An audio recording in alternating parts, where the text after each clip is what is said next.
பிறந்து இன்பத்தில் வளர்ந்து இன்பத்தில் மடிந்தவன் யாரும் இல்லை.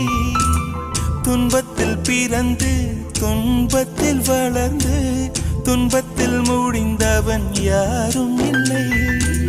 இன்பம் பாதி துன்பமும் பாதி இரண்டும் வாழ்வின் அங்கம். நெருப்பில் வெந்து நீரினில் குளித்தால் நகையாய் மாறும் தங்கம்.